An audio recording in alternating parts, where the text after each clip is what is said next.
जय हिंद दोस्तों।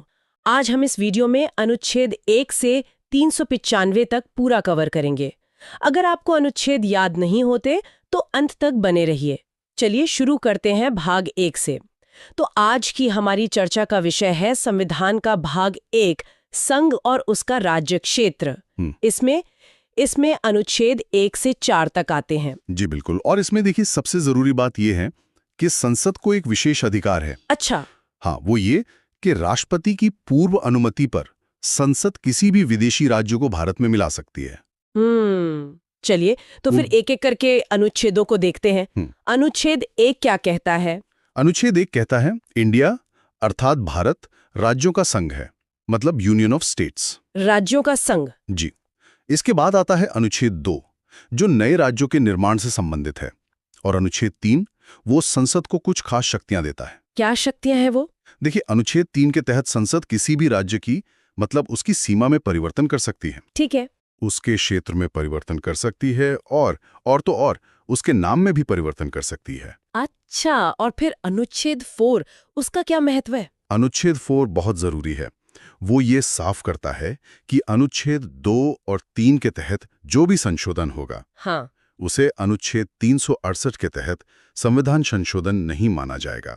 ये एक बहुत ही महत्वपूर्ण बिंदु है, मतलब इसे साधारण बहुमत से किया जा सकता है। ठीक है, ये तो हुआ भाग 1।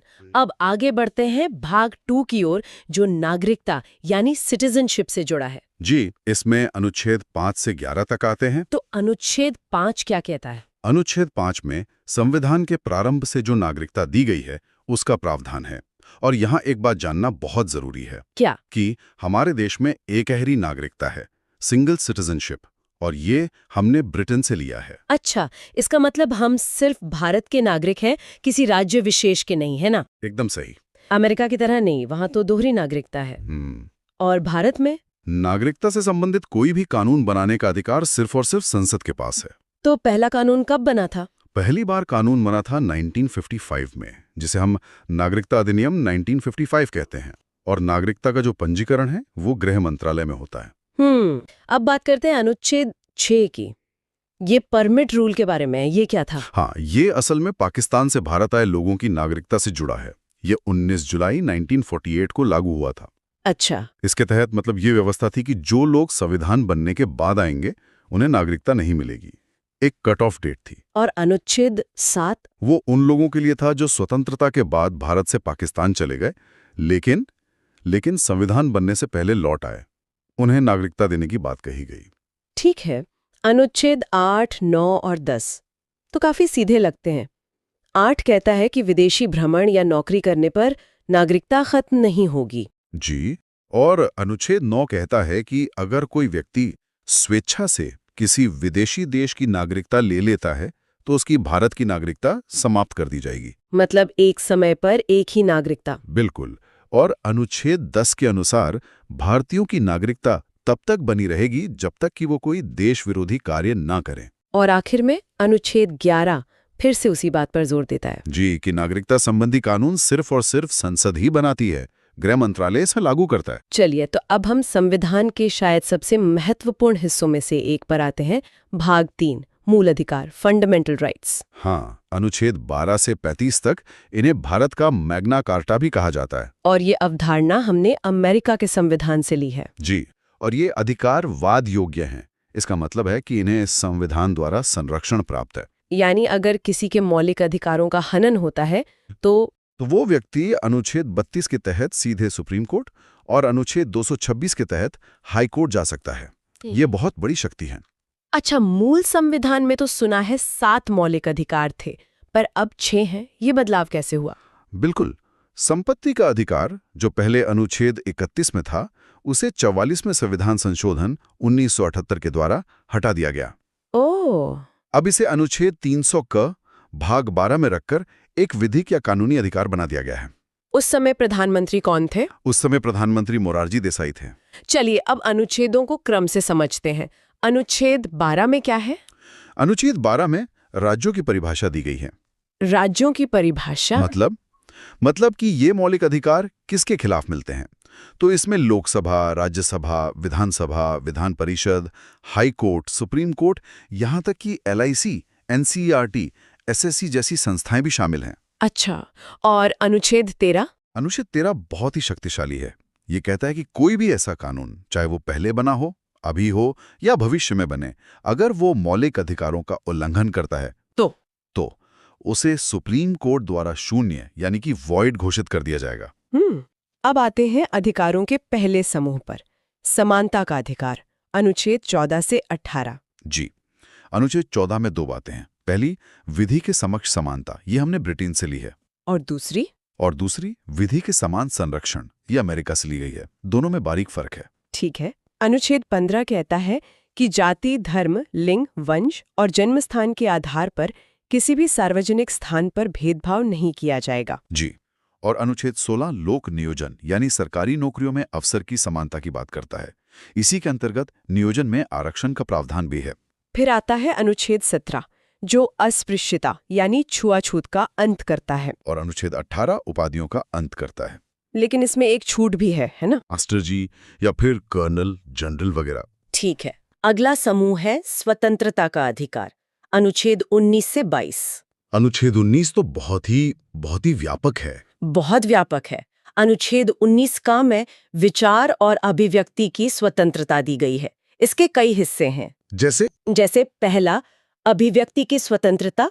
इसमें बोलने की, भाषण देने की, मौन रहने की, मीडिया या प्रेस की और झंडा फहराने की स्वतंत्रता भी शामिल है। अच्छा। फिर है सभा करने की स्वतंत्रता, संगठन बनाने की स्वतंत्रता, देश में कहीं भी घूमने की स्वतंत्रता भी इसी में है। जी हाँ, चारों ओर घूमने की स्वतंत्रता, भारत के किसी भी क्षेत्र में बसने की स्वतंत्रता और कोई भी व्यवसाय करने की स्वतंत्रता। इसमें एक संपत्ति का अधिकार भी था शायद। हाँ, 19V में था, जो अब निरस्त हो चुका है और कानूनी अधिकार है, जैसा हमने पहले बात की। ठीक है। अब अनुच्छेद 20 ये अपराधों के लिए दोष सिद्धि के संबंध में संरक्षण देता है। जी। इसमें 3 प्रकार की स्वतंत्रता है। जी। पहली, एक गलती की एक ही सजा मिलेगी। ठीक है। दूसरी, सजा उस समय के कानून के आधार पर दी जाएगी, न कि पहले या बाद में बने कानून के आधार पर। और तीसरी, ये कि दोषी को स्वयं के खिलाफ गवाही देने के लिए बाध्य नहीं किया जाएगा। ये बहुत महत्वपूर्ण है। बिल्कुल। इसके बाद आता है अनुच्छेद 21 प्राण एवं दैहिक स्वतंत्रता का संरक्षण। इसे जीवन का अधिकार भी कहते हैं। हाँ, और ये बहुत विस्तृत है। इसमें व्यक्तिगत स्वतंत्रता, गरिमा के साथ जीने का अधिकार, निजता यानी प्राइवेसी, विदेश घूमने का अधिकार और यहाँ तक कि सोने की स्वतंत्रता भी शामिल है। सोने की स्वतंत्रता भी? जी, सुप्रीम कोर्ट ने इसकी बहुत व्यापक व्याख्या की है। और यहीं ये भी ध्यान दें कि नेशनल ग्रीन ट्रिब्यूनल यानी NGT का गठन 2010 में हुआ और स्वच्छ पर्यावरण और पेयजल उपलब्ध कराना भी सरकार का दायित्व है। एक और बहुत महत्वपूर्ण अनुच्छेद है 21 का। जी, अनुच्छेद 21 का। इसे 86वें संशोधन 2002 द्वारा जोड़ा गया था। और ये क्या कहता है? यह 6 से 14 वर्ष के सभी बच्चों को निःशुल्क और अनिवार्य शिक्षा का अधिकार देता है। ये 1 अप्रैल 2010 से लागू हुआ था। अच्छा, अब आते हैं अनुच्छेद 22 पर, जो गिरफ्तारी से संरक्षण देता है। हाँ, इसमें भी 3 प्रकार की स्वतंत्रता दी गई है। पहला, हिरासत में लेने का कारण बताना होगा। ठीक है। दूसरा, 24 घंटे के अंदर इसमें आने जाने का समय नहीं गिना जाएगा, न्यायालय में प्रस्तुत करना होगा। और तीसरा, गिरफ्तार व्यक्ति को अपने मनपसंद वकील रखने का अधिकार है। लेकिन इसमें एक निवारक निरोध अधिनियम का भी जिक्र आता है। वो क्या है? हाँ, वो इसका एक अपवाद है। यह एक विशेष कानून है जिसके तहत किसी व्यक्ति को अपराध करने के पहले ही गिरफ्तार किया जा सकता है। मतलब शक के आधार पर? यूं समझिए, इसमें बिना वकील, बिना कारण बताए अधिकतम 3 महीने तक नजरबंद कर सकते हैं। ये एक काफी विवादित प्रावधान रहा है। तो अब आगे बढ़ते हैं शोषण के विरुद्ध अधिकार और नीति निर्देशक तत्वों की ओर। बिल्कुल, और ये दोनों ही विषय बहुत दिलचस्प हैं। तो चलिए शुरू करते हैं शोषण के विरुद्ध अधिकार से। हमारे स्रोतों में इसका जिक्र है अनुच्छेद 23 और 24 में। सुनने में तो ये काफी सीधा लगता है, पर इसके अंदर की परतें क्या हैं? मतलब इसकी जड़ें बहुत गहरी हैं।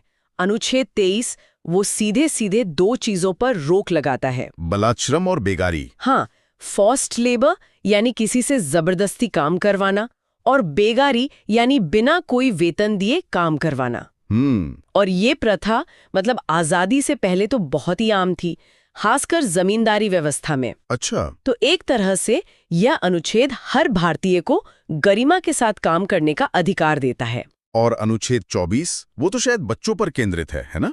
बिल्कुल, वो कहता है कि 14 साल से कम उम्र के जो बच्चे हैं उन्हें किसी भी कारखाने या खदान या किसी भी दूसरे खतरनाक काम में नहीं लगाया जा सकता। ये सिर्फ एक नियम नहीं बल्कि भारत के भविष्य को सुरक्षित करने जैसा है। एकदम सही। यह उस सोच को खत्म करता है जहां बच्चों के बचपन को काम में झोंक दिया जाता था। ठीक है, तो इसके बाद हमारे स्रोत हमें ले जाते हैं धार्मिक स्वतंत्रता के अधिकार की ओर, अनुच्छेद 25 से 28 तक। और भारत जैसे विविधता वाले देश के लिए तो ये कह सकते हैं संविधान की बुनियाद का एक मजबूत स्तंभ है। इसमें संतुलन की बात बहुत की जाती है। हाँ, और वो संतुलन बहुत आकर्षक है। देखिए, अनुच्छेद 25 हर एक व्यक्ति को मतलब व्यक्तिगत तौर पर अपने धर्म को मानने की आजादी देता है, मानने, उस पर चलने और उसका प्रचार करने की। ये एक पर्सनल राइट है। और फिर अनुच्छेद 26। फिर आता है अनुच्छेद 26 जो धार्मिक समूहों को जैसे मंदिर, मस्जिद या मठों को सामूहिक रूप से अपने धार्मिक मामलों का प्रबंधन करने का अधिकार देता है। अच्छा, तो एक व्यक्तिगत और दूसरा सामूहिक। बिल्कुल, दोनों न रखा गया है। और फिर अनुच्छेद 27 और 28 ये दोनों राज्य के धर्मनिरपेक्ष चरित्र को और पक्का करते हैं। कैसे? अनुच्छेद 27 कहता है कि धर्म के लिए जो पैसा मैनेज किया जाता है उस पर कोई टैक्स नहीं लगेगा। हाँ। और अनुच्छेद 28 साफ करता है कि सरकारी स्कूलों में कोई धार्मिक शिक्षा नहीं दी जाएगी। मतलब राज्य और धर्म के बीच एक स्पष्ट रेखा। एकदम। और इसी से जुड़ा हुआ है अल्पसंख्यकों की संस्कृति और शिक्षा का अधिकार, अनुच्छेद 29 और 30। हाँ, ये भारत की खूबसूरती को बचाने का एक कह सकते हैं संवैधानिक कवच है। अनुच्छेद 29 क्या कहता है? वो कहता है कि किसी भी अल्पसंख्यक को उसकी भाषा, लिपि या संस्कृति के आधार पर किसी शिक्षण संस्थान में प्रवेश से नहीं रोका जाएगा। और फिर अनुच्छेद 30 उन्हें अपनी पसंद का शिक्षण संस्थान स्थापित करने का अधिकार देता है। ये तो बहुत बड़ा कदम है विविधता को बनाए रखने के लिए। बिल्कुल, ये एक संदेश है कि भारत में हर संस्कृति का सम्मान है। अब आते हैं एक ऐसे अनुच्छेद पर जो किसी जमाने में काफी चर्चा में था, अनुच्छेद 31, संपत्ति का अधिकार। हाँ, जो अब एक मूल अधिकार नहीं है। यही सवाल है, ये इतना बड़ा बदलाव क्यों और कैसे हुआ? देखिए, ये कोई छोटा मोटा बदलाव नहीं था। इसके पीछे दशकों का एक तरह का संघर्ष था। संघर्ष किसके बीच? सरकार और न्यायपालिका के बीच। आजादी के बाद सरकार जमींदारी उन्मूलन और भूमि सुधार जैसे बड़े सामाजिक बदलाव लाना चाहती थी।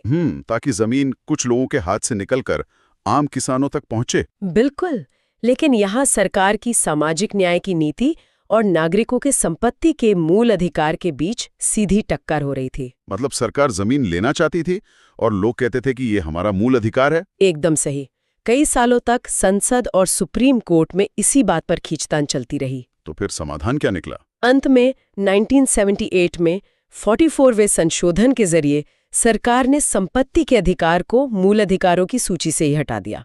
और उसे कहाँ रखा गया? अब ये अनुच्छेद 300 क के तहत सिर्फ एक कानूनी या कहीं विधिक अधिकार है। जिसका मतलब ये है कि सरकार कानून का पालन करके आपकी संपत्ति ले सकती है, मनमाने ढंग से नहीं। बिल्कुल।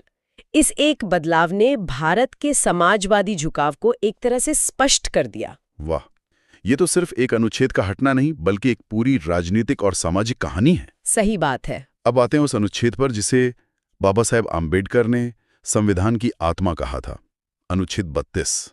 ऐसा क्या है इस अनुच्छेद में? ये बहुत ही महत्वपूर्ण सवाल है। इसे ऐसे समझिए, मान लीजिए आपको बहुत सारे अधिकार दे दिए गए, लेकिन अगर उन अधिकारों के उल्लंघन पर आप कहीं शिकायत ही नहीं कर सकते तो उन अधिकारों का क्या मतलब? वो तो बस कागज पर लिखी अच्छी बातें रह जाएंगी। बिल्कुल। अनुच्छेद 32 इसी समस्या का समाधान है। कैसे? ये खुद एक मूल अधिकार है जो कहता है कि अगर आपके किसी भी मूल अधिकार का हनन होता है तो आप सीधे सुप्रीम कोर्ट जा सकते हैं। अच्छा, सीधे सुप्रीम कोर्ट? हाँ, हाई कोर्ट जाने का विकल्प तो अनुच्छेद 226 के तहत है ही। ये अधिकार बाकी सभी अधिकारों को लागू करने की गारंटी देता है। और इसीलिए अंबेडकर ने इसे आत्मा कहा। हाँ, क्योंकि इसके बिना संविधान का शरीर कह सकते हैं बेजान होता। तो एक बार जल्दी से मूल अधिकारों के वर्गीकरण को दोहरा लेते हैं जैसा हमारे स्रोत की टेबल में दिया गया है। हाँ, जरूर। समानता का अधिकार अनुच्छेद 14 से 18, स्वतंत्रता का अधिकार 19 से 22, शोषण के विरुद्ध अधिकार 23-24, धार्मिक स्वतंत्रता का अधिकार 25 से 28, सही। फिर शिक्षा एवं संस्कृति का अधिकार 29-30 और अंत में संवैधानिक उपचारों का अधिकार अनुच्छेद 32। बिल्कुल, और ये भी याद रखना जरूरी है कि ये अधिकार असीमित नहीं है। मतलब इन पर कुछ सीमाएं भी हैं। हाँ, जैसे अनुच्छेद 33 संसद को राष्ट्रीय सुरक्षा के हित में सेना, मीडिया और गुप्तचरों के मूल अधिकारों को सीमित करने की शक्ति देता है। और अनुच्छेद 34 उसके तहत भारत के किसी भी क्षेत्र में सेना का कानून यानी मार्शल लॉ लागू किया जा सकता है। ठीक है, तो ये था भाग 3। अब हम संविधान के एक बिल्कुल अलग हिस्से की तरफ बढ़ते हैं, जहां अधिकार नहीं बल्कि निर्देश हैं। सही पकड़ा। भाग 4 यानी राज्य के नीति निर्देशक तत्व, अनुच्छेद 36 से 51 तक। हाँ, जिन्हें डीपीएसपी भी कहते हैं, और ये आयरलैंड के संविधान से लिए गए हैं। और इनका उद्देश्य क्या है? इनका मुख्य उद्देश्य है भारत में सामाजिक और आर्थिक लोकतंत्र की स्थापना करना, एक लोक कल्याणकारी राज्य बनाना। लेकिन यहाँ एक महत्वपूर्ण सवाल उठता है, अगर ये सरकार के लिए निर्देश हैं और सरकार इन्हें पूरा ना करे तो क्या कोई नागरिक कोर्ट जा सकता है? यही तो सबसे दिलचस्प बात है, और इसका जवाब है नहीं। नहीं, ये वाद योग्य नहीं है। मतलब आप इन्हें लेकर कोर्ट नहीं जा सकते। अच्छा। इसी पर केटी शाह का वो प्रसिद्ध कथन है कि यह एक ऐसा चेक है जो बैंक की मर्जी पर ही भजाया जा सकता है। तो फिर इन्हें संविधान में रखने का मतलब क्या था? ये तो बस एक नैतिक मार्गदर्शन की तरह हो गए। बिल्कुल, ये एक नैतिक जिम्मेदारी है, और लोकतंत्र में हर 5 साल में जनता की अदालत तो लगती ही है ना? सही बात। अगर सरकार इन लक्ष्यों पर काम नहीं करती तो जनता उसे चुनाव में सबक सिखा सकती है। तो चलिए कुछ प्रमुख निर्देशक तत्वों को देखते हैं।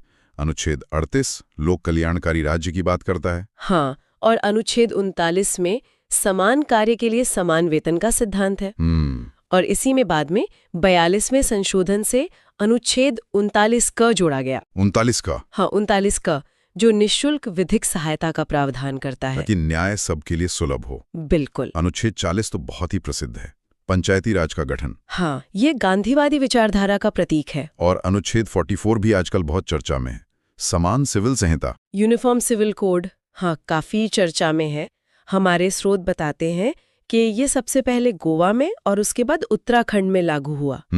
और ये विवादास्पद इसलिए है क्योंकि इसका लक्ष्य है कि शादी, तलाक जैसे मामलों में सभी धर्मों के लिए एक जैसा कानून हो, जिससे इसकी टक्कर धार्मिक स्वतंत्रता के अधिकार से होती है। एकदम। बच्चों की शिक्षा से जुड़ा एक और महत्वपूर्ण अनुच्छेद है 45। हाँ, ये 6 वर्ष से कम आयु के बच्चों के लिए निःशुल्क शिक्षा, पोषाहार और स्वास्थ्य देखभाल का प्रावधान करता है। और भी कई महत्वपूर्ण निर्देश हैं, जैसे अनुच्छेद 47। हाँ, अनुच्छेद 47 पोषाहार स्तर को ऊंचा करने और शराब जैसे नशीले पदार्थों पर रोक की बात करता है। अच्छा, और अनुच्छेद 48? वो कृषि और पशुपालन को बढ़ावा देने के साथ साथ दुधारू पशुओं की हत्या पर रोक की बात करता है। पर्यावरण संरक्षण भी इसमें शामिल है। हाँ, वो बाद में जोड़ा गया। अनुच्छेद 48 क में वन, पर्यावरण और वन्य जीवों के संरक्षण की बात है। और भी हैं? हाँ, अनुच्छेद 49 राष्ट्रीय स्मारकों की सुरक्षा की बात करता है। अनुच्छेद 50 कार्यपालिका और न्यायपालिका के पृथक्करण की, और अनुच्छेद 51 अंतर्राष्ट्रीय शांति को बढ़ावा देने का निर्देश देता है। तो ये थे राज्य के नीति निर्देशक तत्व। अब अंत में आते हैं भाग 4 क पर, मौलिक कर्तव्य, फंडामेंटल ड्यूटीज। एक दिलचस्प बात यह है कि ये मूल संविधान का हिस्सा नहीं थे, इन्हें बाद में जोड़ा गया। हाँ, 1976 में 42वें संशोधन के माध्यम से सरदार स्वर्ण सिंह समिति की सिफारिश पर। और इसका स्रोत रूस था, उस समय का सोवियत संघ। हाँ, तो शुरुआत में कितने कर्तव्य थे? मूल संविधान में तो 0 थे। 1976 में 10 कर्तव्य जोड़े गए। और वर्तमान में कुल 11 हैं। 11वां कर्तव्य, जो शिक्षा से संबंधित है, वो 2002 में 86वें संशोधन द्वारा जोड़ा गया। और क्या ये भी राज्य के नीति निर्देशक तत्वों की तरह वादयोग्य नहीं है? बिल्कुल, इन्हें भी न्यायालय द्वारा लागू नहीं कराया जा सकता। इन्हें प्रभावी बनाने के लिए 1993 में J.S. वर्मा समिति का गठन किया गया था। तो ये एक तरह से नागरिकों के लिए नैतिक दिशा निर्देश है। सही पकड़ा। तो आज की इस चर्चा में हमने मूल अधिकारों को पूरा किया, राज्य के नीति निर्देशक तत्वों को समझा और मौलिक कर्तव्यों पर भी नजर डाली। हाँ, अधिकार, निर्देश और कर्तव्य, इन तीनों के बीच का जो रिश्ता है वो हमने देखा। बहुत भाग 5 संघ संविधान का सबसे बड़ा भाग है। यहाँ हम राष्ट्रपति, उपराष्ट्रपति और संसद को ट्रिक्स के साथ देखेंगे। हाँ, और ये भाग अनुच्छेद 52 से 151 तक फैला है। काफी बड़ा है और ये हमारे देश की केंद्रीय सरकार की मतलब पूरी रूपरेखा तय करता है। चलिए इसके पीछे की सोच को समझते हैं। बिल्कुल, आज हम सिर्फ अनुच्छेद नहीं रटेंगे बल्कि उनके पीछे का क्यों भी समझेंगे। और हाँ, कुछ ऐसी ट्रिक्स देखेंगे जो प्रतियोगी परीक्षाओं की तैयारी करने वालों के लिए तो वरदान है ही, पर एक आम नागरिक को भी हमारे देश का ढांचा समझने में मदद करेंगी। एकदम सही। तो सबसे पहले आते हैं भारत के राष्ट्रपति, देश के प्रथम नागरिक। इनके पद, चुनाव और शक्तियों से जुड़े अनुच्छेदों को याद करने के लिए एक बड़ी मशहूर एक एक्रोनिम है। हाँ, एक ट्रिक है जो अनुच्छेद 52 से 61 तक को कवर करती है। ट्रिक है प का मी को का दू यो द श। ये एक्रोनिम मतलब ये संक्षिप्त नाम बहुत काम का है। चलिए इसे खोलते हैं। प से है अनुच्छेद 52, राष्ट्रपति का पद, मतलब भारत का एक राष्ट्रपति होगा। जी। और का से है अनुच्छेद 53, कार्यपालिका का प्रधान। इसका मतलब है कि संघ की सारी कार्यकारी शक्ति राष्ट्रपति में निहित होगी। हाँ, लेकिन वो नाम मात्र के प्रधान हैं। असली शक्ति प्रधानमंत्री और उनकी मंत्री परिषद के पास होती है। ठीक है, इसके बाद आता है नी से अनुच्छेद 54, राष्ट्रपति का निर्वाचन।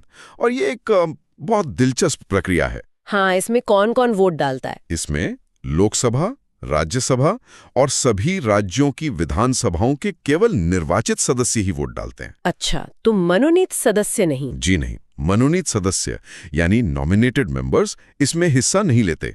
ये सुनिश्चित करता है कि राष्ट्रपति का चुनाव सीधे तौर पर जनता के चुने हुए प्रतिनिधियों द्वारा हो। और चुनाव जीतने के लिए एक खास कोटा होता है ना? हाँ बिल्कुल, यहीं पर ट्रिक का अगला हिस्सा आता है। को से अनुच्छेद 55, निर्वाचन का कोटा। 50% + 1। सही। यह सिर्फ सबसे ज्यादा वोट पाना नहीं है, बल्कि कुल डाले गए वोटों का 50% + 1 वोट हासिल करना होता है। इससे राष्ट्रपति की वैधता और मजबूती सुनिश्चित होती है। ठीक है, तो राष्ट्रपति चुन लिए गए, अब उनका कार्यकाल। ट्रिक में अगला का इसी के लिए है, अनुच्छेद 56, कार्यकाल, जो कि 5 वर्ष का होता है। और दू से अनुच्छेद 57, जो कहता है कि कोई भी व्यक्ति दोबारा निर्वाचन के लिए पात्र है। भारत में इस पर कोई सीमा नहीं है। अमेरिका की तरह नहीं, जहां कोई 2 बार से ज्यादा राष्ट्रपति नहीं बन सकता। बिल्कुल। अब बात करते हैं योग्यता की। राष्ट्रपति बनने के लिए क्या शर्तें हैं? ये ट्रिक के यो से जुड़ा है। हाँ, यो यानी अनुच्छेद 58, योग्यता। इसमें मुख्य बातें हैं, व्यक्ति भारत का नागरिक हो, 35 वर्ष की आयु पूरी कर चुका हो और लोकसभा का सदस्य बनने की योग्यता रखता हो। और एक और महत्वपूर्ण शर्त है। जी, 50 प्रस्तावक और 50 अनुमोदक होने चाहिए। ये इसलिए ताकि केवल गंभीर उम्मीदवार ही चुनाव में खड़े हों। सही बात है। और ट्रिक के आखिर में है द, श, म। इनका क्या मतलब है? द से है अनुच्छेद 59, दशाएं या शर्तें, जैसे कि वो किसी लाभ के पद पर न हो या पागल या दिवालिया घोषित न हो। और श से अनुच्छेद 60, शपथ, जो उन्हें भारत के मुख्य न्यायाधीश यानी चीफ जस्टिस ऑफ इंडिया दिलवाते हैं। और सबसे महत्वपूर्ण म से अनुच्छेद 61, महाभियोग, इम्पीचमेंट। हाँ, इम्पीचमेंट। महाभियोग को एक बहुत जटिल प्रक्रिया कहा जाता है, ऐसा क्यों है? यह प्रक्रिया इतनी जटिल इसलिए बनाई गई है ताकि देश के सर्वोच्च पद को किसी राजनीतिक कारण से आसानी से अस्थिर न किया जा सके। राष्ट्रपति को हटाने के लिए संसद के दोनों सदनों में 2/3 जैसे भारी बहुमत की जरूरत होती है, जो हासिल करना बहुत मुश्किल है। बहुत मुश्किल। और अंत में एक और अनुच्छेद है 62, जो कहता है कि राष्ट्रपति का पद खाली होने पर 6 महीने के अंदर चुनाव कराना अनिवार्य है। तो ये तो हुई राष्ट्रपति की बात। अब आते हैं उपराष्ट्रपति पर। इनके लिए भी कोई ट्रिक है? हाँ, एक छोटी और सीधी ट्रिक है, उसरा निकास। उसरा निकास। जी, यह अनुच्छेद 63 से 69 तक के लिए है। उ से अनुच्छेद 63, उपराष्ट्रपति का पद। स से अनुच्छेद 64, जो कहता है कि उपराष्ट्रपति राज्यसभा का पदेन सभापति होगा। असल में यही उनका मुख्य काम है। और रा से? रा से है अनुच्छेद 65, इसका मतलब है कि अगर राष्ट्रपति का पद किसी कारण से खाली हो तो उपराष्ट्रपति एक कार्यवाहक राष्ट्रपति के तौर पर काम करेंगे। यहाँ मुझे एक सवाल पूछना है। उपराष्ट्रपति के चुनाव में कौन वोट देता है? क्या ये राष्ट्रपति चुनाव जैसा ही है? यह एक बहुत अच्छा सवाल है और यही एक बड़ा अंतर है। ट्रिक में नी से है अनुच्छेद 66 निर्वाचन। अच्छा। इसमें लोकसभा और राज्यसभा के सभी सदस्य यानी निर्वाचित और मनोनीत दोनों भाग लेते हैं। विधानसभा के सदस्य इसमें वोट नहीं करते। इसके पीछे कोई तर्क है? हाँ, तर्क यह है कि चूंकि उपराष्ट्रपति का मुख्य काम राज्यसभा की अध्यक्षता करना है, इसलिए केंद्रीय विधायिका के सदस्य ही उन्हें चुनते हैं। ये तो बहुत तार्किक बात हुई। ट्रिक में आगे का और सा है। का से अनुच्छेद 67 कार्यकाल जो 5 वर्ष का होता है और स से 2 अनुच्छेद जुड़े हैं। अनुच्छेद 68 जो चुनाव का सही समय तय करता है और अनुच्छेद 69 जो उनकी शपथ से जुड़ा है, जो उन्हें राष्ट्रपति दिलवाते हैं। जी। तो हमने कार्यपालिका के शीर्ष 2 पदों को समझ लिया, लेकिन ये अकेले काम नहीं करते। इन्हें सलाह कौन देता है और इनके फैसलों को लागू कौन करता है? बिल्कुल, यहीं पर प्रधानमंत्री और उनकी मंत्रिपरिषद की भूमिका आती है। लेकिन उस पर आने से पहले एक बहुत ही दिलचस्प पैटर्न देखते हैं जो हमारे संविधान की आत्मा को दिखाता है। अच्छा। अनुच्छेद 72 ये राष्ट्रपति को क्षमादान की शक्ति देता है। हाँ, ये तो हमने कई बार खबरों में सुना है। मतलब वो मौत की सजा तक को माफ कर सकते हैं। ये एक बहुत बड़ी न्यायिक शक्ति है। बिल्कुल। अब देखिए जादू। अगर हम अनुच्छेद 72 में 89 जोड़ दें तो क्या मिलेगा? 72 में 89। 72 प्लस 89 बराबर 161। 161। अनुच्छेद 161 में ठीक यही क्षमादान की शक्ति राज्य के राज्यपाल को दी गई है। अरे वाह, तो ये पैटर्न एक तरह का संवैधानिक खाका है। मतलब एक बार केंद्र का स्ट्रक्चर समझ लिया तो राज्य का अपने आप साफ हो जाता है। आपने बिल्कुल सही पकड़ा। ये सिर्फ एक ट्रिक नहीं बल्कि संविधान बनाने वालों की सोच है। जी, वे केंद्र और राज्य में एक जैसी सुसंगत शासन प्रणाली चाहते थे। ये हमारे संघीय ढांचे की नींव है जिसे हम इस बातचीत में बार बार देखेंगे। जैसे अनुच्छेद 74 कहता है कि राष्ट्रपति को सलाह देने के लिए एक मंत्रिपरिषद होगी जिसके मुखिया प्राइम मिनिस्टर होंगे। अब आप अंदाजा लगाइए। ठीक है, तो अनुच्छेद 74 अगर मैं इसमें 89 जोड़ूं, 74 प्लस 89 बराबर 163। तो अनुच्छेद 163 में राज्यों के लिए ऐसा ही कुछ होगा। एकदम सही। अनुच्छेद 163 में राज्यपाल को सलाह देने के लिए राज्य की मंत्रिपरिषद का प्रावधान है। यही पैटर्न अनुच्छेद 75 पर भी लागू होता है। मंत्रियों की नियुक्ति से जुड़ा। हाँ। 75 प्लस 89 बराबर 164 जो राज्यपाल द्वारा राज्य के मंत्रियों की नियुक्ति की बात करता है। कमाल है। इसी कड़ी में एक और महत्वपूर्ण पद आता है महान्यायवादी यानी अटॉर्नी जनरल का। हाँ, अनुच्छेद 76 ये देश के सबसे बड़े कानून अधिकारी होते हैं जो सरकार को कानूनी मामलों पर सलाह देते हैं। इनकी नियुक्ति राष्ट्रपति करते हैं। जी, और ये राष्ट्रपति के प्रसाद पर्यंत ही अपने पद पर रहते हैं। मतलब इनका कोई निश्चित कार्यकाल नहीं होता। मैंने सुना है कि इनके पास एक अनोखी शक्ति होती है। वो संसद का हिस्सा न होते हुए भी वहां की कार्यवाही में भाग ले सकते हैं। ये बात अनुच्छेद 88 में कही गई है।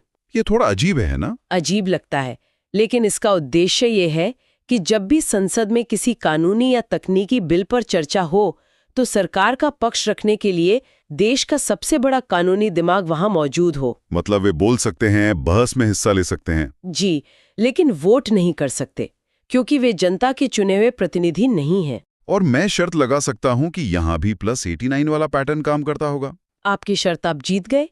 76 प्लस 89 बराबर 165। 165। अनुच्छेद 165 में राज्य के महाधिवक्ता यानी एडवोकेट जनरल का प्रावधान है। वही भूमिका, वही शक्तियां, बस राज्य के स्तर पर। तो अब तक हमने कार्यपालिका को समझा, अब आते हैं विधायिका पर, यानी हमारी संसद, जहां देश के कानून बनते हैं। संसद के लिए भी एक बहुत सरल और प्रसिद्ध ट्रिक है, सरला। सरला? हाँ, ये अनुच्छेद 79, 80 और 81 के लिए है। स से अनुच्छेद 79 संसद जो राष्ट्रपति, राज्यसभा और लोकसभा से मिलकर बनती है। रे से राज्यसभा। अनुच्छेद 80 राज्यसभा हमारा उच्च सदन और ला से अनुच्छेद 81 लोकसभा यानी निम्न सदन। और मुझे लगता है कि केंद्र और राज्य की समानता वाला पैटर्न यहां भी लागू होता होगा। बिल्कुल। आप कोशिश कीजिए, अनुच्छेद 79 में 89 जोड़कर देखिए। ठीक है, 79 + 89 बराबर 168। ये राज्य के विधानमंडल का अनुच्छेद होगा। सही। और अनुच्छेद 80 यानी राज्यसभा में 89 जोड़ें तो 80 + 89 बराबर 169। ये विधान परिषद के बारे में होगा शायद। बहुत बढ़िया। और आखिरी अनुच्छेद 81 लोकसभा में 89 जोड़ने पर मिलता है 81 + 89 बराबर 170। जो विधानसभा की गठन की बात करता है। जी, ये पैटर्न कितना सुंदर और तार्किक है। तो संसद बन गई। अब ये काम कैसे करती है? सत्तर कौन बुलाता है? ये शक्ति अनुच्छेद 85 के तहत राष्ट्रपति के पास है। वही संसद का सत्र बुलाते हैं, सत्रावसान करते हैं और प्रधानमंत्री की सलाह पर लोकसभा को भंग भी कर सकते हैं। लेकिन सदन की कार्यवाही शुरू करने के लिए एक न्यूनतम उपस्थिति जरूरी है। हाँ, जिसे कोरम कहते हैं। कोरम, सही। अनुच्छेद 100 में गणपूर्ति या कोरम का जिक्र है। ये वैसा ही है जैसे किसी क्लास को शुरू करने के लिए कम से कम कुछ छात्रों का होना जरूरी है, ताकि कुछ गिने चुने सदस्य ही मिलकर देश के लिए कोई बड़ा फैसला ना ले लें। बिल्कुल। ये संख्या कुल सदस्यों का 110 होती है। मतलब लोकसभा के लिए लगभग 55 और राज्यसभा के लिए 25 सदस्य। ठीक है, तो संसद का सत्र शुरू हो गया, कोरम भी पूरा है। अब कानून कैसे बनता है? मान लीजिए किसी बिल पर लोकसभा और राज्यसभा में सहमति नहीं बन पा रही, तब क्या होता है? ऐसी स्थिति के लिए संविधान में एक रास्ता है। अनुच्छेद 108 संयुक्त अधिवेशन, जॉइंट सेशन। जी, राष्ट्रपति दोनों सदनों की एक साथ बैठक बुलाते हैं, जिसकी अध्यक्षता लोकसभा के स्पीकर करते हैं। क्योंकि लोकसभा में सदस्य संख्या ज्यादा है, तो आमतौर पर फैसला उसी के पक्ष में जाता है। सही। और मैंने धन विधेयक यानी मनी बिल के बारे में भी सुना है, जिसे लेकर राज्यसभा की शक्तियां बहुत सीमित हैं। हाँ, अनुच्छेद 110 धन विधेयक को परिभाषित करता है। ये सरकार के खर्चों और टैक्स से जुड़ा होता है। इसे केवल लोकसभा में ही पेश किया जा सकता है। और राज्यसभा इसे सिर्फ 14 दिनों तक रोक सकती है। पास हो जाता है तो वो राष्ट्रपति के पास जाता है। उनके पास क्या विकल्प होता है? अनुच्छेद 111 राष्ट्रपति को किसी विधेयक पर अनुमति देने की शक्ति देता है, जिसे हम वीटो पावर भी कहते हैं।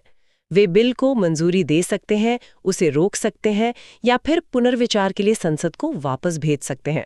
और यहाँ भी हमारा +89 का नियम काम करता है। 111 + 89 बराबर 200।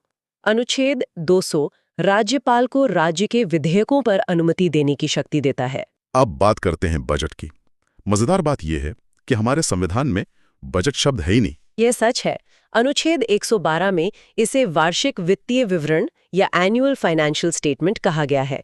ये सरकार की साल भर की आमदनी और खर्चों का लेखा जोखा होता है। यहाँ पैटर्न में कोई बदलाव है? हाँ, एक छोटा सा बदलाव है। राज्य के बजट के लिए हम 89 की जगह 90 जोड़ते हैं। अच्छा। 112 + 90 बराबर 202, जो राज्य के बजट का प्रावधान करता है। और इस पूरी चर्चा के अंत में एक बहुत शक्तिशाली अनुच्छेद आता है, 123, राष्ट्रपति की अध्यादेश जारी करने की शक्ति। ये क्या है? अध्यादेश या ऑर्डिनेंस एक तरह का अस्थायी कानून होता है। अस्थायी? हाँ, ये तब इस्तेमाल होता है जब संसद सत्र में न हो और किसी कानून की तत्काल जरूरत पड़ जाए, तो राष्ट्रपति मंत्रिपरिषद की सलाह पर एक अध्यादेश जारी कर सकते हैं, जिसकी शक्ति संसद के कानून के बराबर होती है। इसे याद रखने की भी कोई ट्रिक है? हाँ, एक बहुत मजेदार ट्रिक है। अनुच्छेद है 123। अगर हम इसके अंकों की जगह बदल दें, मतलब 2 को पहले ले आए, तो ये बन जाता है 213। और अनुच्छेद 213 में राज्यपाल की अध्यादेश जारी करने की शक्ति है। तो हमने भाग 5 के एक बड़े हिस्से को कवर किया, राष्ट्रपति से लेकर संसद की शक्तियों तक, और इन आसान ट्रिक्स और पैटर्न के साथ जो इन्हें समझने में वाकई मदद करते हैं। हम देखेंगे सुप्रीम कोर्ट, सीएजी और फिर चलेंगे राज्यों की तरफ। यहाँ राज्यपाल और हाई कोर्ट के लिए बहुत शानदार ट्रिक्स हैं। चलिए तो इस चर्चा को शुरू करते हैं। हम सबसे पहले देश की सर्वोच्च न्यायपालिका यानी कि सुप्रीम कोर्ट, उससे जुड़े महत्वपूर्ण अनुच्छेदों को समझेंगे। और इसमें एक बहुत दिलचस्प ट्रिक भी है जो सुप्रीम कोर्ट और हाई कोर्ट के गठन के अनुच्छेद को याद रखने में मदद करेगी, जो अक्सर एग्जाम्स में पूछा जाता है। बिल्कुल, ये अनुच्छेद सिर्फ नंबर नहीं है, ये हमारे लोकतंत्र की, आप कह सकते हैं, नींव के पत्थर हैं। और इन्हें समझना खासकर कम्पिटिटिव एग्जाम्स के लिहाज से बहुत ज़रूरी है। हम कोशिश करेंगे कि सिर्फ क्या है ये ना बताएं, बल्कि ये क्यों है इस पर भी थोड़ी बात करें। तो चलिए इसे खोलकर देखते हैं। शुरुआत करते हैं अनुच्छेद 124 से। ये सुप्रीम कोर्ट की स्थापना और गठन के बारे में है। एक तरह से ये सुप्रीम कोर्ट का जन्म प्रमाण पत्र है। और यहीं पर वो ट्रिक आती है जिसकी मैं बात कर रहा था। देखिए, अनुच्छेद है 124।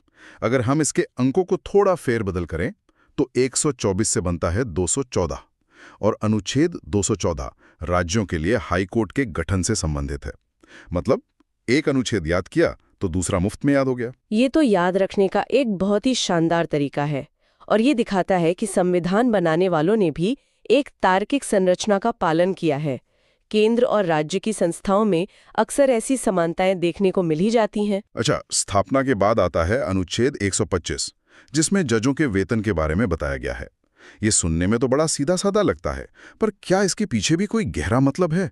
मतलब सिर्फ एक तथ्य के तौर पर याद रखना काफी है, या इसमें कोई कॉन्सेप्ट छुपा है? ये बहुत अच्छा सवाल है। ये सिर्फ सैलरी की बात नहीं है, ये असल में न्यायपालिका की स्वतंत्रता की गारंटी है। अच्छा। असल बात यह है कि जजों का वेतन भारत की संचित निधि या कंसोलिडेटेड फंड ऑफ इंडिया पर चार्ज्ड होता है। इसका मतलब है कि संसद इस पर बहस तो कर सकती है, लेकिन इसे कम करने के लिए वोट नहीं कर सकती।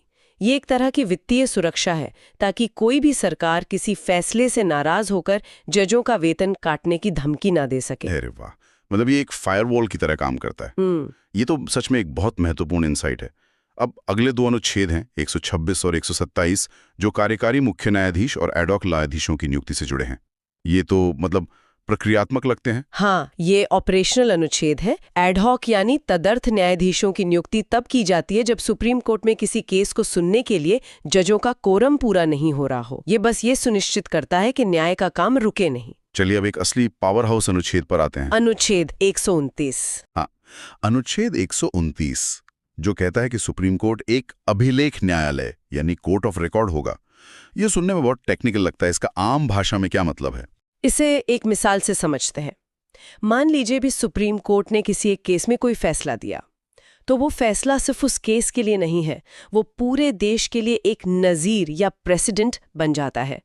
मतलब देश की बाकी सभी अदालतें, हाई कोर्ट, डिस्ट्रिक्ट कोर्ट, भविष्य में वैसे ही मामलों में उसी फैसले को मानने के लिए बाध्य हैं। वो उस फैसले को एक नियम की किताब की तरह इस्तेमाल करते हैं। कोर्ट ऑफ रिकॉर्ड होने का यही सबसे बड़ा मतलब है। यानी सुप्रीम कोर्ट सिर्फ केस नहीं सुलझाता, वो कानून को स्थापित भी करता है। और इसी अनुच्छेद से कोर्ट को अपनी अवमानना यानी कंटेम्प्ट ऑफ कोर्ट के लिए सजा देने की शक्ति भी मिलती है ना? बिल्कुल। अगर कोई कोर्ट के फैसले की जानबूझकर अवहेलना करता है तो कोर्ट उसे सजा दे सकता है। यह शक्ति कोर्ट की गरिमा और उसके फैसलों का सम्मान सुनिश्चित करने के लिए जरूरी है। इसके बाद कुछ और प्रमुख अनुच्छेद हैं, जैसे अनुच्छेद 130 जो सुप्रीम कोर्ट के स्थान, जो आमतौर पर दिल्ली है, उसकी बात करता है, और अनुच्छेद 131 जो इसकी प्रारंभिक या मूल अधिकारिता के बारे में है। ये मूल अधिकारिता क्या है? ओरिजिनल जुरिस्डिक्शन या मूल अधिकारिता का मतलब है कि कुछ खास तरह के मामले ऐसे होते हैं जिनकी सुनवाई सीधे सुप्रीम कोर्ट में ही शुरू हो सकती है, किसी निचली अदालत में नहीं। जैसे केंद्र सरकार और एक या एक से ज्यादा राज्यों के बीच कोई विवाद हो, या फिर 2 या 2 से ज्यादा राज्यों के बीच आपस में कोई टकराव हो। ये मामले इतने बड़े और संवेदनशील होते हैं कि उन्हें सुलझाने का अधिकार सिर्फ देश की सर्वोच्च अदालत को ही दिया गया है। समझ गया। अब आते हैं संविधान के एक और बेहद शक्तिशाली प्रावधान पर। अनुच्छेद 137 न्यायिक पुनरावलोकन यानी जुडिशियल रिव्यू की शक्ति। ये तो लोकतंत्र का सेफ्टी वाल्व है। Safety valve? हाँ, जुडिशियल रिव्यू का मतलब है कि सुप्रीम कोर्ट संसद द्वारा बनाए गए किसी भी कानून या सरकार द्वारा जारी किए गए किसी भी आदेश की समीक्षा कर सकता है, और अगर कोर्ट को लगता है कि वो कानून या आदेश संविधान के किसी प्रावधान का उल्लंघन कर रहा है, तो वो उसे असंवैधानिक घोषित करके रद्द कर सकता है। ये शक्ति सुनिश्चित करती है कि विधायिका और कार्यपालिका अपनी सीमाओं में रहें। और अनुच्छेद 139 भी रिट निकालने की शक्ति से ही जुड़ा है? हाँ, लेकिन इसमें एक न्यूआंस है।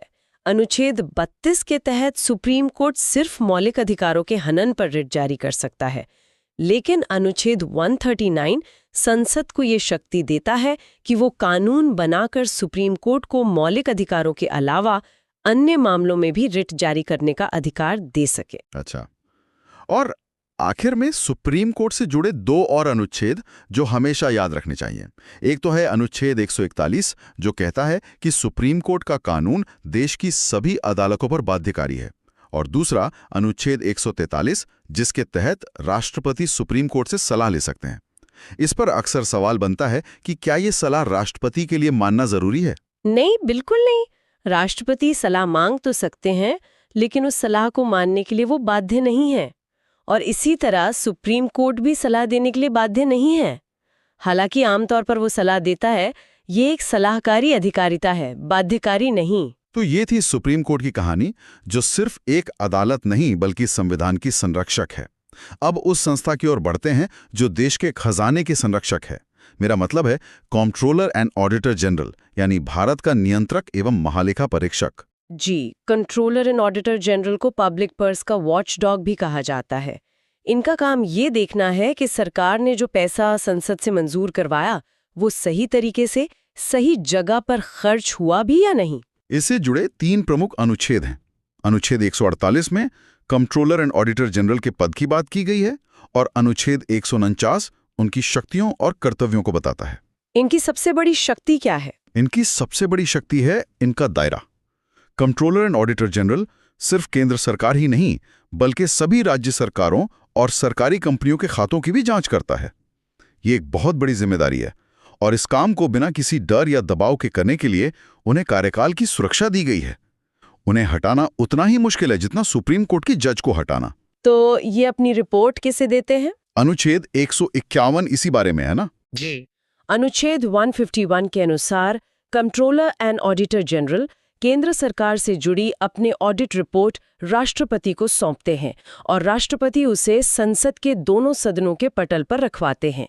इसी तरह राज्यों से जुड़ी रिपोर्ट उस राज्य के राज्यपाल को दी जाती है, जो उसे राज्य विधानमंडल में रखवाते हैं। और यहीं से असली कहानी शुरू होती है। हम अक्सर अखबारों में पढ़ते हैं कि कंट्रोलर एंड ऑडिटर जनरल की रिपोर्ट से कोई घोटाला सामने आया और संसद में हंगामा हो गया।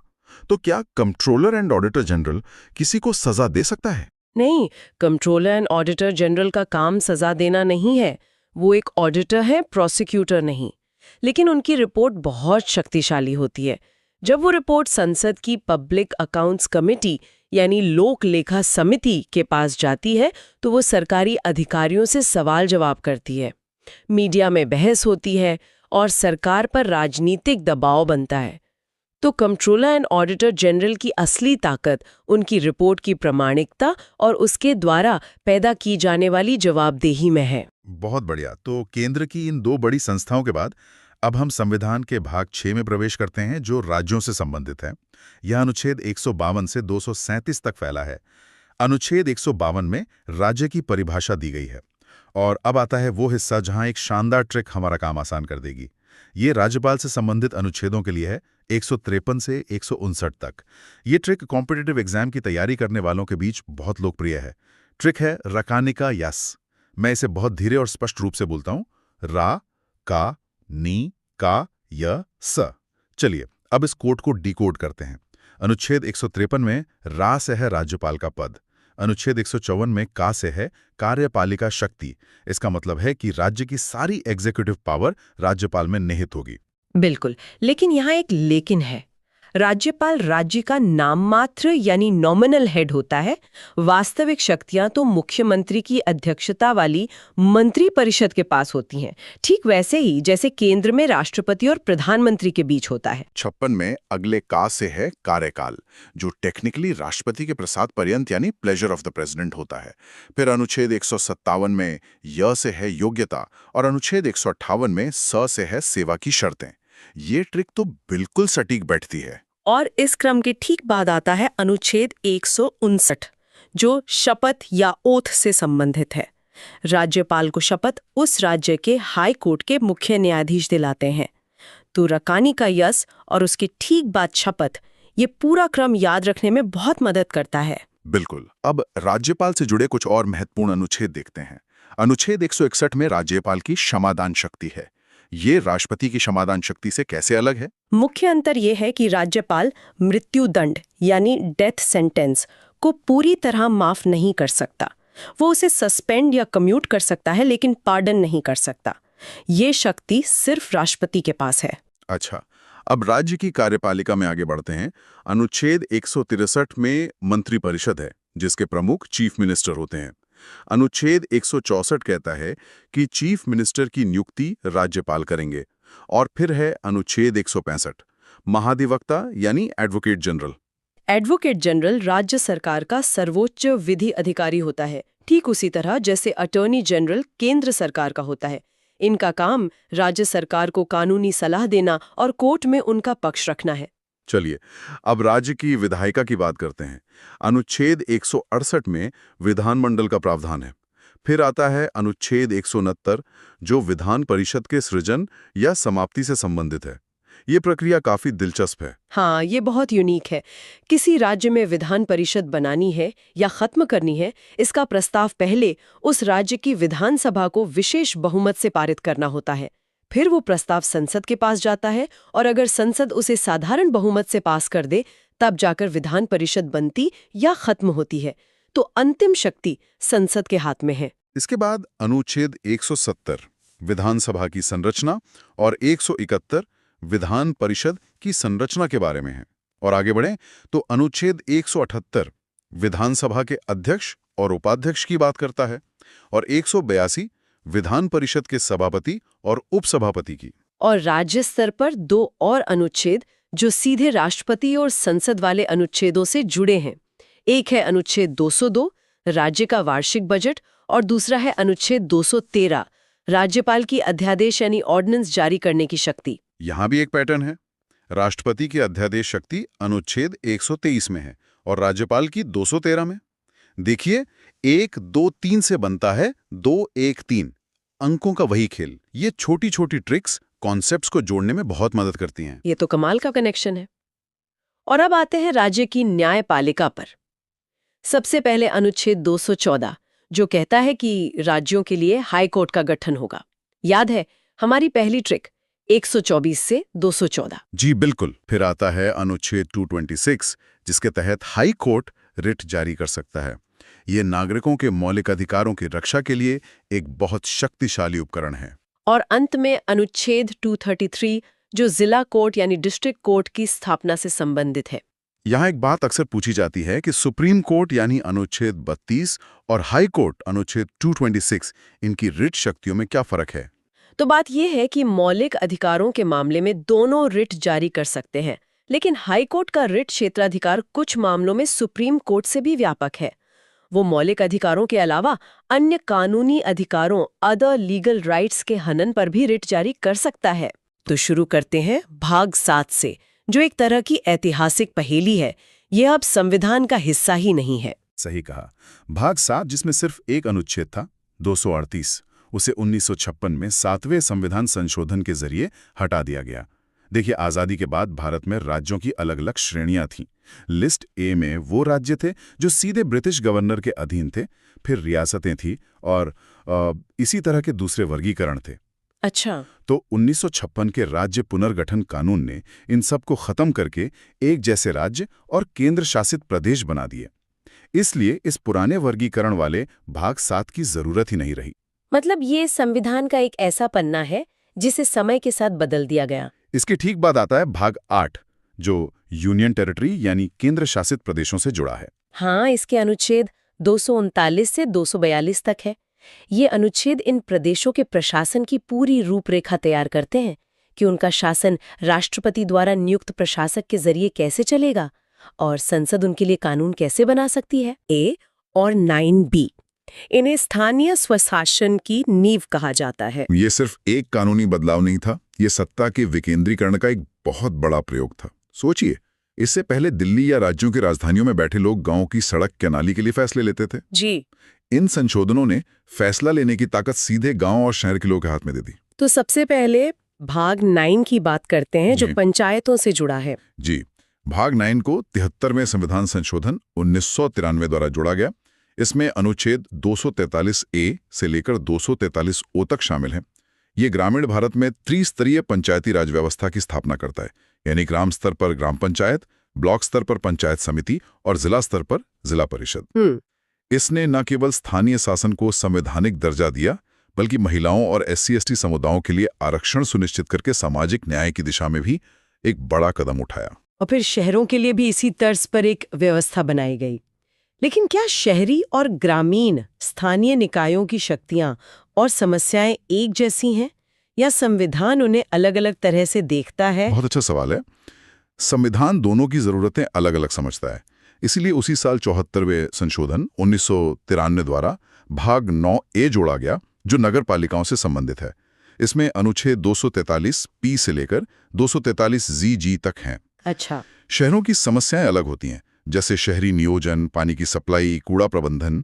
ये संशोधन इन समस्याओं से निपटने के लिए नगर निगम, नगर पालिका परिषदों जैसे निकायों को शक्तियां और जिम्मेदारियां देता है। तो मतलब ढांचा एक जैसा है, लेकिन काम का स्वरूप अलग है। बिल्कुल। और इसी कड़ी में सबसे नया है भाग 9B, जो सहकारिता यानी कोऑपरेटिव सोसाइटीज के बारे में। हाँ, इसे 97वें संशोधन 2011 में जोड़ा गया। इसका उद्देश्य देश भर में सहकारी समितियों को मजबूत करना था। ये समितियां अर्थव्यवस्था का एक महत्वपूर्ण हिस्सा हैं, खासकर कृषि और बैंकिंग क्षेत्र में।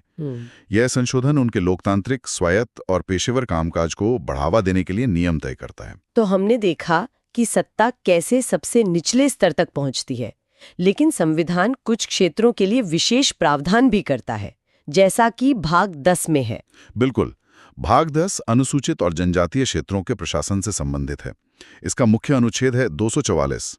इसी अनुच्छेद से शक्ति लेकर SC/ST एक्ट 1989 जैसे कानून बने, ताकि इन समुदायों को अत्याचार से बचाया जा सके। इसी में एक और विशेष अनुच्छेद है 244 का, जो विशेष रूप से असम के कुछ जनजातीय क्षेत्रों के लिए एक स्वायत्त राज्य के निर्माण का रास्ता बनाता है। तो क्या ये कहना सही होगा कि संविधान निर्माता इस बात को लेकर बहुत सजग थे कि एक साइज सब पर फिट नहीं होगा, और इसीलिए उन्होंने कुछ क्षेत्रों की विशेष संस्कृति और जरूरतों को ध्यान में रखते हुए ऐसे विशेष प्रावधान रखे? आपने बिल्कुल सही समझा। यही भारतीय संविधान की खूबसूरती है। ये विविधता को पहचानता है और उसका सम्मान करता है। तो हमने देखा कि शक्ति नीचे तक कैसे जाती है। अब उस क्लासिक रस्साकशी पर आते हैं जो हमेशा चलती रहती है, केंद्र और राज्यों के बीच शक्ति का संतुलन। ये भारतीय संघवाद का मूल है। ये हमें भाग 11 में मिलता है, जो अनुच्छेद 245 से 263 तक फैला है। यह हिस्सा केंद्र और राज्यों के बीच विधायी, प्रशासनिक और वित्तीय संबंधों का पूरा खाका खींचता है। यह तय करता है कि कौन किस विषय पर कानून बना सकता है। इसी में अनुच्छेद 249 बहुत दिलचस्प है, जहां केंद्र राज्य सूची के विषय पर भी कानून बना सकता है। ये तो संघीय ढांचे के मूल सिद्धांत के थोड़ा खिलाफ नहीं लगता? हाँ, पहली नजर में ऐसा लग सकता है, लेकिन संविधान ने इसके लिए एक बहुत मजबूत शर्त रखी है। ऐसा तभी हो सकता है जब राज्यसभा, जो कि राज्यों का सदन है, अपने उपस्थित और मतदान करने वाले सदस्यों के 2/3 बहुमत से ये संकल्प पारित करे कि ऐसा करना राष्ट्रीय हित में जरूरी है। अच्छा, तो ये एक तरह का सेफ्टी वॉल्व है। बिल्कुल, ताकि केंद्र मनमाने ढंग से राज्यों के अधिकार क्षेत्र में दखल न दे। और ये कानून हमेशा के लिए नहीं होता, एक बार में सिर्फ 1 साल के लिए लागू होता है। हाँ, शर्त तो है, लेकिन आलोचक कहते हैं कि राष्ट्रीय हित एक बहुत व्यापक शब्द है जिसका केंद्र दुरुपयोग कर सकता है। क्या इस पर कभी विवाद हुआ है? विवाद तो हुए हैं, और ये बहस का एक स्थायी विषय है। लेकिन संवैधानिक व्यवस्था यही है कि राज्यों का प्रतिनिधित्व करने वाली राज्यसभा ही इसकी अनुमति देगी। इसके अलावा भी कुछ विशेष परिस्थितियां हैं जहां केंद्र को यह शक्ति मिलती है। तो मतलब केंद्र के पास कुछ मास्टर कीज है जो उसे राज्य सूची के दरवाजे खोलने की इजाजत देती हैं। वाह, क्या बढ़िया तरीका है इसे समझाने का। बिल्कुल, ये मास्टर कीज हैं।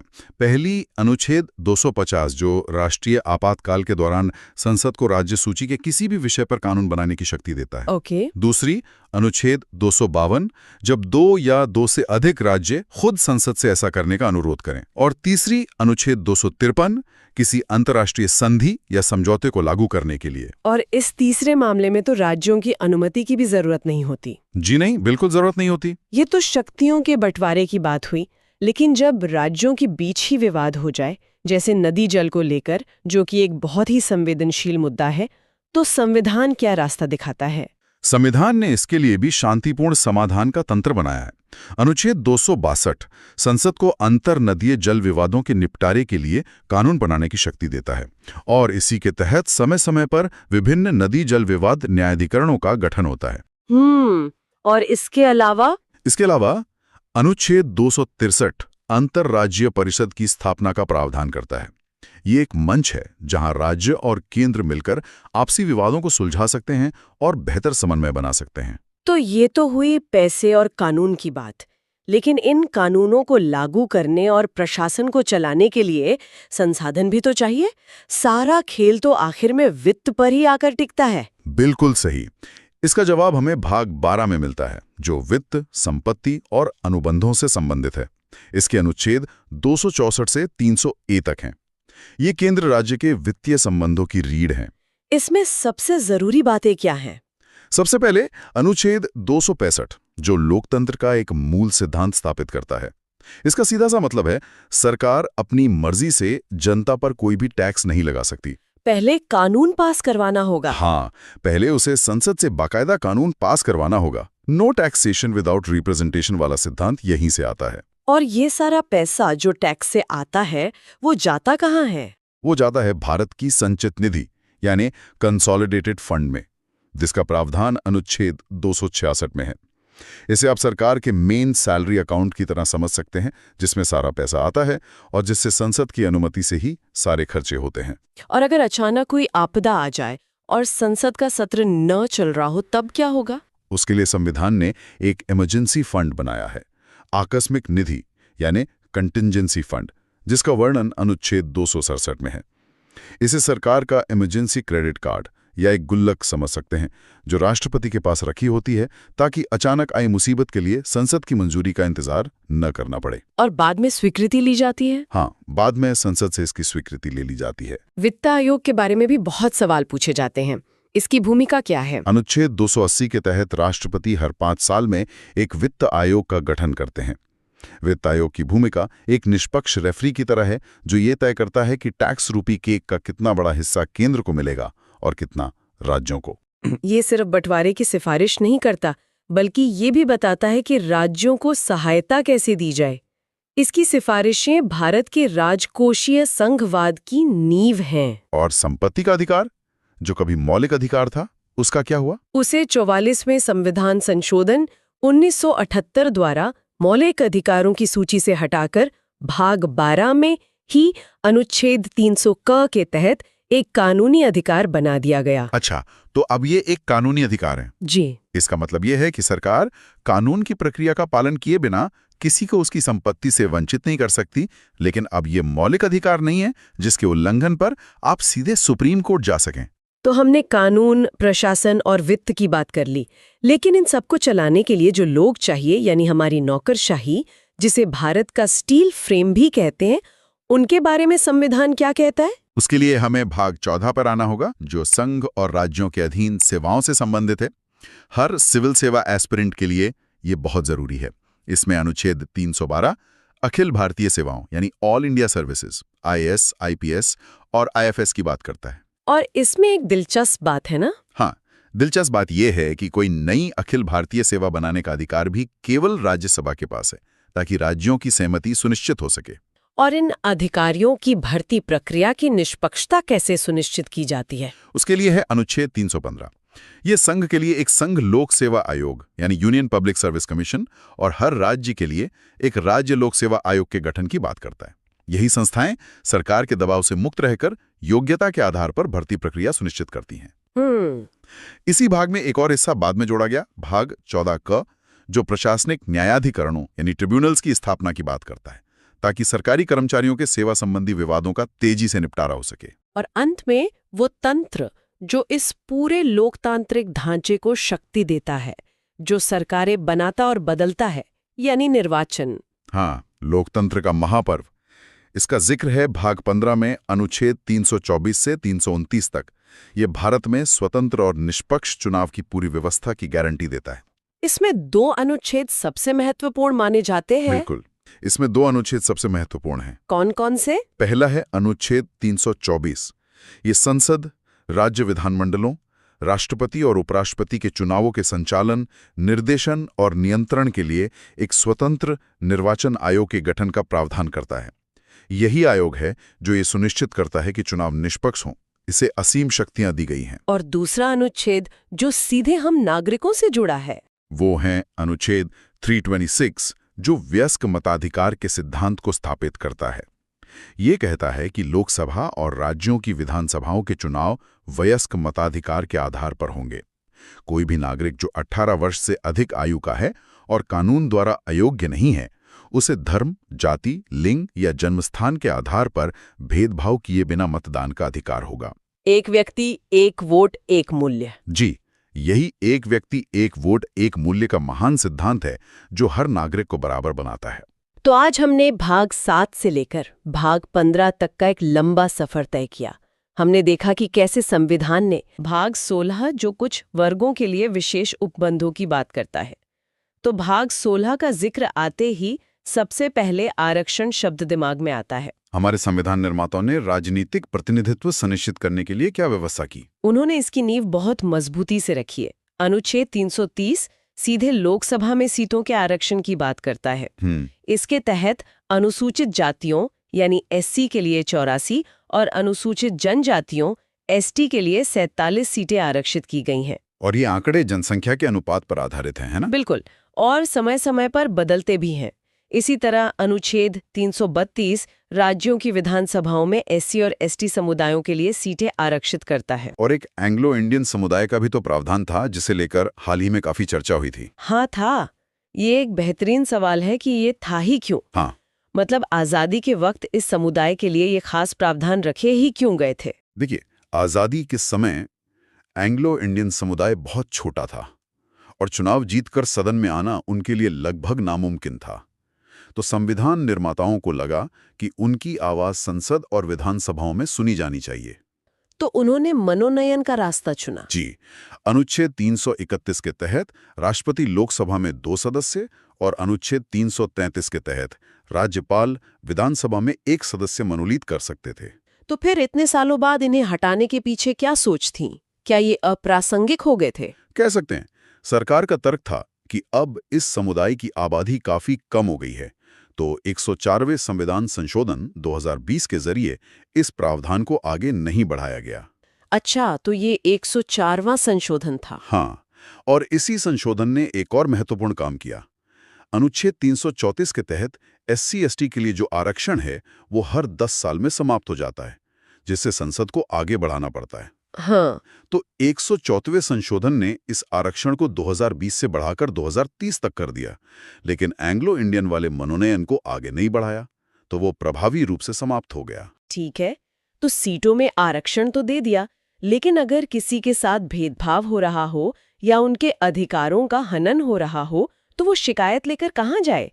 क्या इसके लिए भी कोई सिस्टम बनाया गया? बिल्कुल, और यहीं पर संविधान की खूबसूरती दिखती है।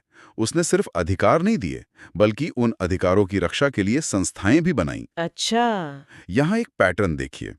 अनुच्छेद 338 के तहत पहले अनुसूचित जाति और जनजाति के लिए एक ही राष्ट्रीय आयोग हुआ करता था। एक ही? हाँ, एक ही।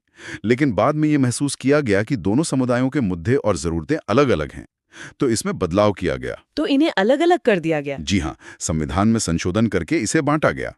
आज की स्थिति यह है कि अनुच्छेद 338 राष्ट्रीय अनुसूचित जाति आयोग मतलब SC कमीशन की बात करता है। ठीक है। फिर अनुच्छेद 338 का राष्ट्रीय अनुसूचित जनजाति आयोग यानी ST कमीशन का प्रावधान करता है। और OBC के लिए भी है ना? हाँ, फिर 2018 में एक और संशोधन के जरिए अनुच्छेद 338 ख जोड़कर राष्ट्रीय अन्य पिछड़ा वर्ग आयोग मतलब अदर बैकवर्ड क्लास कमीशन को भी संवैधानिक दर्जा दे दिया गया। एक मिनट, यहाँ एक और पिछड़ा वर्ग आयोग का भी तो जिक्र आता है। अनुच्छेद 340 में इन दोनों में क्या फर्क है? ये एक बहुत बारीक लेकिन महत्वपूर्ण अंतर है और यहाँ से सवाल बनते हैं। अनुच्छेद 338 ख वाला OBC आयोग एक संवैधानिक निकाय है। संवैधानिक निकाय। जबकि अनुच्छेद 340 राष्ट्रपति को पिछड़े वर्गों की दशा की जांच के लिए एक आयोग नियुक्त करने की शक्ति देता है, जैसे काका कालेलकर या मंडल आयोग बने थे। ये आयोग वैधानिक निकाय होते हैं। संवैधानिक और वैधानिक, आमतौर पर लोग इन शब्दों को एक दूसरे की जगह इस्तेमाल कर लेते हैं। इसका असल मतलब क्या है? और ये फर्क बहुत बड़ा है। संवैधानिक का मतलब है कि उस संस्था की नींव खुद संविधान में है, उसे हटाना या उसकी शक्तियों को कम करना लगभग नामुमकिन है, क्योंकि उसके लिए संविधान संशोधन करना पड़ेगा। अच्छा। जबकि वैधानिक का मतलब है कि उसे संसद ने एक साधारण कानून बनाकर बनाया है, जिसे बदलना या खत्म करना तुलनात्मक रूप से बहुत आसान होता है। समझ गए। और इनकी सिफारिशें भी बाध्यकारी नहीं होती। बिल्कुल। अनुच्छेद 340 के तहत बने आयोग की सिफारिशें सरकार पर बाध्यकारी नहीं होती, वो सिर्फ सलाहकारी होती हैं। ठीक है, तो भाग 16 का अंत कैसे होता है? किसी जाति को एससी या एसटी की सूची में डालने या निकालने का अंतिम अधिकार किसके पास है? ये अधिकार सिर्फ और सिर्फ भारत के राष्ट्रपति के पास है। अनुच्छेद 341 राष्ट्रपति को किसी भी जाति को अनुसूचित जाति घोषित करने की शक्ति देता है और अनुच्छेद 342 यही शक्ति अनुसूचित जनजाति के संदर्भ में देता है। तो समाज के कुछ वर्गों को राजनीतिक प्रतिनिधित्व और संस्थागत सुरक्षा देने के बाद संविधान निर्माताओं के सामने अगली बड़ी चुनौती क्या थी? अगली चुनौती थी संवाद की। इतने बड़े विविध देश में जहां हजारों बोलियां और भाषाएं हैं, वहां सरकार काम किस भाषा में करेगी? देश को जोड़ने वाली भाषा कौन सी होगी? हाँ, ये तो बहुत बड़ा सवाल रहा होगा। और यहीं से शुरू होता है भाग 17, यानी राजभाषा पर चली लंबी और भावनात्मक बहस का नतीजा। और इस बहस का नतीजा क्या निकला? हिंदी को लेकर अक्सर ये भ्रम रहता है कि यह हमारी राष्ट्रभाषा है। संविधान इस पर क्या कहता है? संविधान इस पर बिल्कुल स्पष्ट है। अनुच्छेद 343 कहता है, संघ की राजभाषा हिंदी और लिपि देवनागरी होगी। राजभाषा, राष्ट्रभाषा नहीं। यही ध्यान देने वाला शब्द है। राजभाषा यानी ऑफिशियल लैंग्वेज, राष्ट्रभाषा यानी नेशनल लैंग्वेज नहीं। हमारे देश की कोई एक राष्ट्रभाषा नहीं है। अच्छा। हिंदी को राजभाषा का दर्जा संविधान सभा ने 14 सितंबर 1949 को दिया था। इसीलिए हम हर साल 14 सितंबर को राष्ट्रीय हिंदी दिवस मनाते हैं। और एक विश्व हिंदी दिवस भी तो होता है जिसको लेकर अक्सर लोग कंफ्यूज हो जाते हैं। सही पकड़ा। विश्व हिंदी दिवस 10 जनवरी को मनाया जाता है। इसका संबंध पहले विश्व हिंदी सम्मेलन से है, जो 10 जनवरी 1975 को नागपुर में हुआ था। तो राष्ट्रीय हिंदी दिवस 14 सितंबर और विश्व हिंदी दिवस 10 जनवरी। बिल्कुल। तो क्या संविधान ने सिर्फ केंद्र की भाषा तय की या राज्यों के लिए भी कोई व्यवस्था है? और उन लोगों का क्या जिनकी भाषा हिंदी नहीं है? संविधान ने इस विविधता का पूरा सम्मान किया। अनुच्छेद 345 राज्यों को अपनी एक या एक से अधिक राजभाषा चुनने का अधिकार देता है। इसीलिए आप देखती हैं कि पंजाब में पंजाबी, तमिलनाडु में तमिल और पश्चिम बंगाल में बंगाली आधिकारिक कामकाज की भाषा है। इससे भी आगे जाकर अनुच्छेद 350 का एक बहुत ही प्रगतिशील बात कहता है। ये कहता है कि भाषाई अल्पसंख्यकों को प्राथमिक स्तर पर शिक्षा उनकी अपनी मातृभाषा में देने का पूरा प्रयास किया जाना चाहिए। ये तो सच में बहुत गहरी सोच है। और हिंदी के विकास के लिए भी कोई निर्देश है? हाँ, अनुच्छेद 351 केंद्र सरकार को ये जिम्मेदारी देता है कि वो हिंदी भाषा के विकास और प्रसार के लिए काम करे। साथ ही अनुच्छेद 344 में एक राजभाषा आयोग के गठन का भी प्रावधान है। तो सामाजिक और भाषाई चुनौतियों से निपटने के बाद अब हम एक बहुत ही गंभीर विषय पर आते हैं। तब क्या हो जब देश पर ही कोई संकट आ जाए, युद्ध, विद्रोह या कोई आर्थिक तबाही? बिल्कुल। अब हम बात कर रहे हैं भाग 18 की, यानी आपातकालीन प्रावधानों की। ये वो सेफ्टी वॉल्व है जो संविधान निर्माताओं ने देश को असाधारण परिस्थितियों से बचाने के लिए बनाया था। और इसकी प्रेरणा जर्मनी के संविधान से ली गई है ना? जी हाँ, जर्मनी के वाइमर संविधान से। इसमें 3 तरह के आपातकाल की चर्चा है। कौन कौन से हैं ये 3? पहला और सबसे गंभीर है अनुच्छेद 352 के तहत राष्ट्रीय आपातकाल। ये तब लगता है जब युद्ध, बाहरी आक्रमण या सशस्त्र विद्रोह से देश की सुरक्षा को खतरा हो। ये अब तक 3 बार लगा है। हाँ, अब तक देश में 3 बार लगाया गया है। 1962 में चीन युद्ध के समय, 1971 में पाकिस्तान युद्ध के समय और 1975 में। 1975 वाला आपातकाल तो आंतरिक अशांति के आधार पर लगा था, जो काफी विवादास्पद था। एकदम सही। और उसी विवाद के कारण बाद में 44वें संविधान संशोधन के जरिए आंतरिक अशांति जैसे अस्पष्ट शब्द को हटाकर उसकी जगह सशस्त्र विद्रोह यानी आर्म्ड रिबेलियन शब्द डाल दिया गया, ताकि इसका दुरुपयोग ना हो सके। बिल्कुल। और दूसरा आपातकाल? दूसरा है अनुच्छेद 356, जिसे हम आम भाषा में राष्ट्रपति शासन कहते हैं। ये तब लगाया जाता है जब किसी राज्य का संवैधानिक तंत्र विफल हो जाए। इसे राजकीय आपात भी कहते हैं। लेकिन राष्ट्रपति शासन का तो बहुत ज्यादा राजनीतिक दुरुपयोग होने के भी आरोप लगते रहे हैं। हाँ, लगते रहे हैं, जबकि संविधान निर्माताओं ने इसे एक डेड लेटर यानी मृत पत्र की तरह देखा था, जिसका इस्तेमाल शायद ही कभी हो। लेकिन हकीकत में इसका बहुत इस्तेमाल हुआ है। और इसके दुरुपयोग की क्षमता को एक और अनुच्छेद बढ़ा देता है, जो भाग 19 में छिपा है। भाग 19? वो तो प्रकीर्ण यानी मिसलेनियस विषयों पर है। उसका आपातकाल से क्या लेना देना? यही तो संविधान की परतों को खोलने का मजा है। भाग 19 का अनुच्छेद 365 कहता है कि अगर कोई राज्य केंद्र सरकार द्वारा दिए गए दिशा निर्देशों का पालन करने में असफल रहता है तो राष्ट्रपति यह मान सकते हैं कि उस राज्य में संवैधानिक तंत्र विफल हो गया है। एक मिनट, लेकिन ये तो बहुत खतरनाक लग रहा है। इसका मतलब तो ये हुआ कि केंद्र सरकार किसी भी राज्य में अपनी मर्जी से राष्ट्रपति शासन लगा सकती है। आपकी आशंका बिल्कुल जायज है। यह अनुच्छेद 356 को लागू करने का एक और आधार दे देता है और केंद्र को राज्यों के ऊपर एक जबरदस्त शक्ति प्रदान करता है। और तीसरा आपातकाल? तीसरा है अनुच्छेद 360 यानी वित्तीय आपातकाल। यह तब लगाया जा सकता है जब देश की वित्तीय स्थिरता को खतरा हो। सौभाग्य से भारत में आज तक इसे लगाने की नौबत नहीं आई है। तो हमने देखा कि संविधान संकट से कैसे निपटता है, लेकिन समय के साथ समाज बदलता है, जरूरतें बदलती हैं। क्या संविधान में खुद को बदलने की कोई व्यवस्था है? और यही चीज हमारे संविधान को एक जीवंत दस्तावेज बनाती है। इसका जवाब है भाग 20 का इकलौता और शायद सबसे शक्तिशाली अनुच्छेदों में से एक अनुच्छेद 368। अच्छा, यही अनुच्छेद संसद को संविधान में संशोधन करने की प्रक्रिया और शक्ति दोनों देता है। पर क्या ये शक्ति असीमित है? क्या संसद पूरे संविधान को बदल सकती है? नहीं, यहीं पर न्यायपालिका की भूमिका आती है। प्रसिद्ध केशवानंद भारती मामले में सुप्रीम कोर्ट ने मूल संरचना यानी बेसिक स्ट्रक्चर का सिद्धांत दिया, जिसका मतलब है कि संसद संविधान के मूल ढांचे को नहीं बदल सकती। बिल्कुल, जैसे लोकतंत्र, धर्मनिरपेक्षता, शक्तियों का बंटवारा, इन सबको नहीं बदला जा सकता। चलिए, अब हम भाग 21 पर आते हैं, जिसमें कुछ अस्थायी और विशेष प्रावधान है। इसमें अनुच्छेद 371 है, जिसकी सूची याद करना हमेशा से एक चुनौती रही है। हाँ, रही है। लेकिन ये विशेष प्रावधान कुछ राज्यों को दिए ही क्यों गए हैं? ये सूची सिर्फ याद करने के लिए नहीं है, ये भारत की विविधता की कहानी बताती है। हर राज्य की अपनी खास ऐतिहासिक, सांस्कृतिक या भौगोलिक वजह थी। जैसे अनुच्छेद 371A नागालैंड के लिए है, ये उनके पारंपरिक कानूनों और भूमि अधिकारों की रक्षा के लिए था। अच्छा, तो हर अक्षर के पीछे एक पूरी कहानी है। बिल्कुल। तो इस सूची को याद रखने का कोई आसान तरीका है? आसान तो नहीं, पर एक क्रम है जिसे दोहराना पड़ता है। इसे ऐसे देख सकते हैं। बताइए। बिना किसी अक्षर के अनुच्छेद 371 महाराष्ट्र और गुजरात के विकास बोर्डों की बात करता है। ठीक है, महाराष्ट्र, गुजरात। फिर अक्षर शुरू होते हैं। ए से नागालैंड, बी से असम, सी से मणिपुर। ए नागालैंड, बी असम, सी मणिपुर। हाँ, डी और ई दोनों आंध्र प्रदेश से जुड़े हैं, खासतौर पर वहां की यूनिवर्सिटी को लेकर। डी और ई आंध्र प्रदेश। एफ से सिक्किम, ये बहुत महत्वपूर्ण है।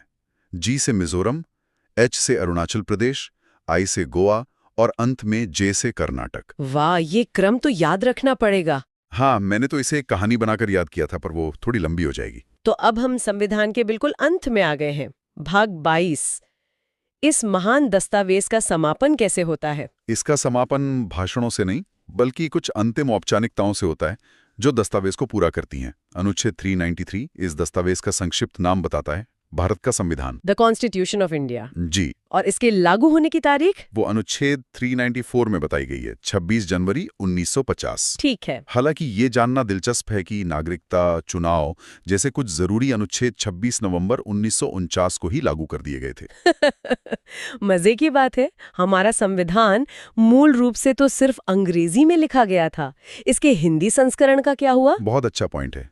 सालों बाद 1987 में 58 संशोधन के जरिए अनुच्छेद 394 क जोड़ा गया, जो संविधान के हिंदी में प्राधिकृत पाठ यानी ऑथराइज्ड टेक्स्ट का प्रावधान करता है। मतलब अपने ही देश के संविधान का आधिकारिक हिंदी रूप आने में 37 साल लग गए। हाँ, कह सकते हैं। तो जैसे ही ये नया संविधान लागू हुआ, जो पुराने कानून थे जो ब्रिटिश काल से चले आ रहे थे, उनका क्या हुआ? उसके लिए है हमारा अंतिम अनुच्छेद 395। ये एक तरह से पुराने युग का अंत और नए युग की शुरुआत की घोषणा करता है। अच्छा। ये स्पष्ट करता है कि भारत के संविधान के लागू होते ही भारत सरकार अधिनियम 1935 और भारतीय स्वतंत्रता अधिनियम 1947 जैसे सभी पुराने अधिनियम रद्द हो गए, रिपील हो गए, और इसी के साथ भारत पूरी तरह से एक नए संप्रभु, गणतांत्रिक और संवैधानिक युग में प्रवेश कर गया। बिल्कुल। तो अनुच्छेद 1 से लेकर 395 तक इन सभी अनुच्छेदों के साथ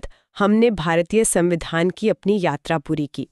ये एक शानदार सफर था, जिसमें हमने संविधान की हर बारीकी को समझने की कोशिश की। बिल्कुल।